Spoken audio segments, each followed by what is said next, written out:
What do you guys think about, creating free content versus freemium. charging? You Freemium? always do a freemium, and so you put out the small free stuff, the IGTV stuff that leads them to shop here and get the full biz. So it's 30 seconds to you, 30 seconds to you, 30 seconds to you, 30 seconds to me, and it's blended in, and it takes them to get the full package here.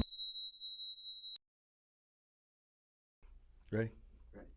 How do you make the best use of your time? You know how to make the best use of your time? You have to do it like anything else that's important to you. You put a value on it.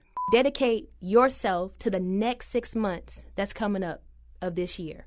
Make it all about you. Because sometimes we focus on everybody else but ourselves, and we never dedicate to ourselves, getting ourselves together, getting our minds together, getting our spirits right. I just want to challenge you to do that. Don't let nothing distract you. And sometimes it just isn't easy, is it? It is a challenge. So what we need to do is we need to teach and we need to train ourselves to be passionate.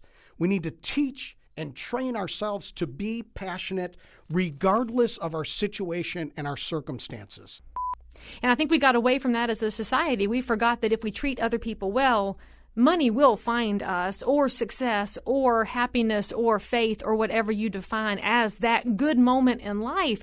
It tends to have its way to organize and orchestrate ways to put things in your path that you need the most. And for me, I believe that I went through those things in life to be that person on the other side. Because just to be transparent, I've been so distracted lately that I couldn't get myself together. And I'm humble enough to admit I need to get me together. So I'm making the next 6 months about me, and I want you to do the same. Me, my personal time is $2,000 an hour because I can make $2,000 in an hour. Now, you may ask yourself, so what does that mean? What is the relevance? What is the purpose of doing that? The purpose of doing that is this. Before I have a 15-minute conversation with someone, I ask myself, is this worth $500? Is this conversation I'm about to have People that we love and people that we enjoy. worth $500 I can't get back? And all that stuff, but I got real familiar with Zoom, have a little spot in the house where I always go if I have a Zoom, because I know it'll be quiet. But you can still get a message across. It's a lot tougher because when you see whether it's 5 people or 500, when you're speaking, you can feel the energy or feel like you need to pick it up a little bit. And I feel like sometimes speakers bureaus might have favorites and meeting planners as well. There are people who just get booked over and over again because they have a popular message. And then that's great, except if you're somebody who goes to a lot of meetings, you're like, oh, I heard them already. And it's the same speech a lot of times. The next step is assess, figuring out where you are, right? Whether that's taking an assessment or something like that. The next part is engage. Getting into doing what it's going to take to get you from point A to point B. And then the last is achieve, where you're taking whatever it is that you've learned and then you're actually applying it.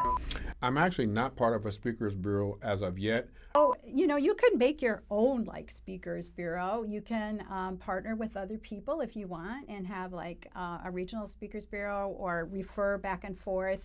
What works well is if you have a group of people who collaborate, but it's not like all the same change speakers, but you've got different topics. We're looking into stuff like that. Or Speaker Match. If you join these sites, then you'll be listed. So you'll have your profile, which is one of the benefits about being in a speakers bureau. And actually, I didn't tell you the truth because I am on some speakers bureaus. I just thought of that because my listing is on their site. I forgot totally about that. There, right? Yeah, it just stays there, but they're not really, they haven't really contacted me and said, we found a booking for you. And if they do, one of the things some speakers don't like is sometimes they take up to 30% of your fee. So if that's great, if you're billing out at $30,000, well, maybe it's not, because then you're still, you're getting, that's a lot, yeah. But they can open doors for you, but that doesn't mean you can't open doors for those doors yourself. Hey, did you know that there's never been a better time to build and grow a speaking business than right now?